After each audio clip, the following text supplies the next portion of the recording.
staged UFO attack on Earth. We have been preconditioned by all the media for the past couple of decades to slowly but surely start accepting the existence of aliens and UFOs.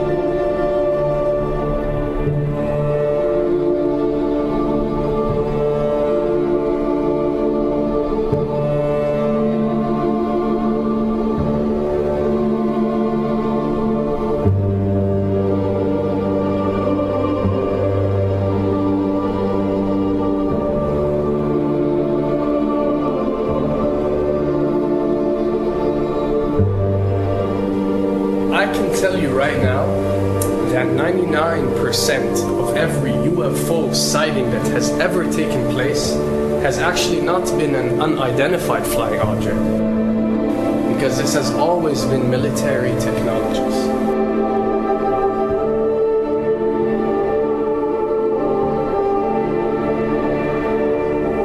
Another thing I'd like to point out is surveys and questionnaires. You know, we get surveys and questionnaires all the time, sent out by the state or by the government or by our rulers and our officials and so on and so forth. Do you really think that these ruling powers care about what you think? Do you really think that they're waiting to ask you and receive your answer before making a decision? What happens with these questionnaires is that they are released. For example, what country do you think the US should attack next? And if it yields back results like 70% of the US population believe Iran is the next country that should be attacked, this is actually a study conducted for the effectiveness of the media propaganda that they are using. So when they get such results, they look at it and they be like, all right, amazing. Our media propaganda is working. We are purposely trying to manipulate people to think that Iran should be the next one, and check out the survey results. We're doing a great job in propaganda.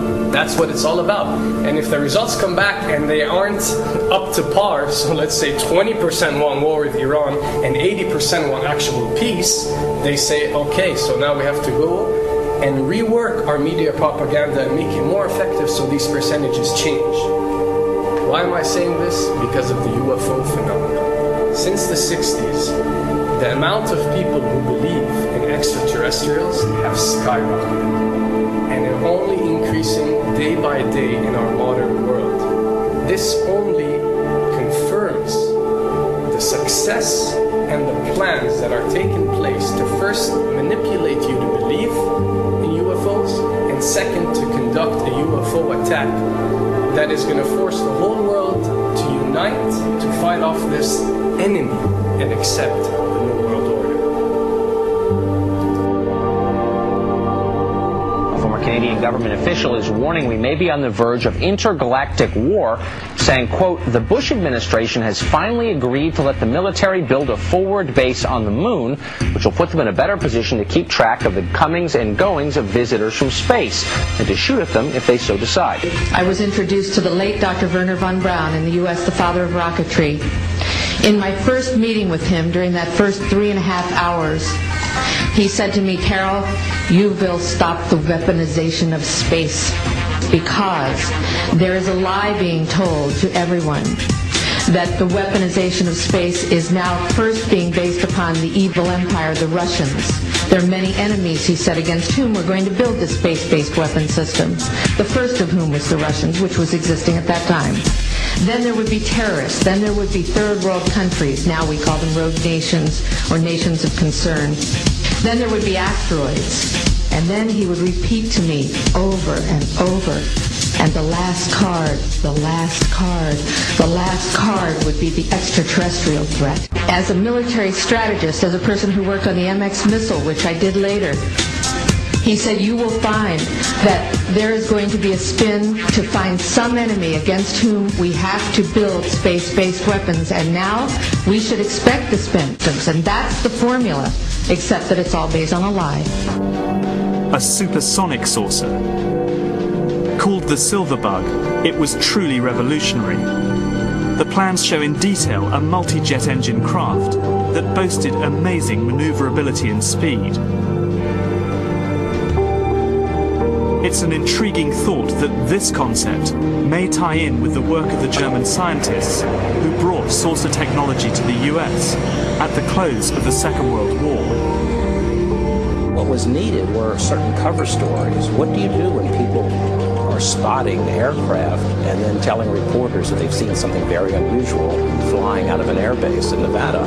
And frankly, this was the origin of a lot of the sightings that took place in the mid-50s, 1954, 55, 56, of unidentified flying objects, the UFOs. So the CIA was involved in encouraging people to believe that, yes, they saw UFOs, and the CIA and the military tried to be very helpful to reporters to get these stories out, to divert the attention of the country, particularly the people in this region, about what they had actually seen. Mexican Air Force pilots capturing on videotape what are said to be 11, count them, 11 UFOs. The Mexican Air Force has released a video that some of you are going to find difficult to believe. A journalist says it shows images of UFOs tracking a Mexican military plane. So what's the truth about UFOs?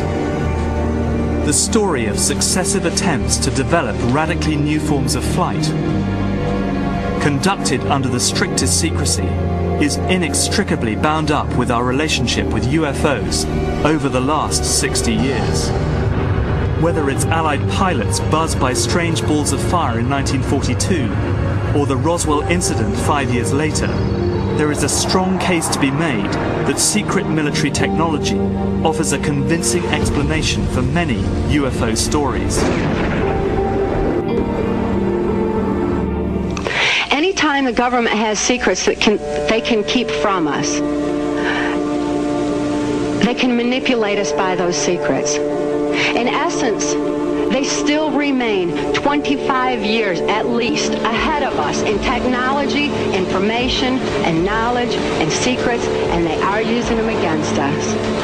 I heard over the years many times over that the plan to usher in the New World Order would be to make all the people in this country and around the world feel totally helpless to prevent the New World Order from occurring, this world dominance plan, by saying that we had been invaded by aliens, so that we would say, oh please UN, come in and help us all.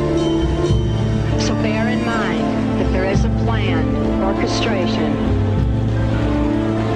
to get people to be submissive through the secret technology and information that they're keeping from you under the blanket of the so-called National Security Act.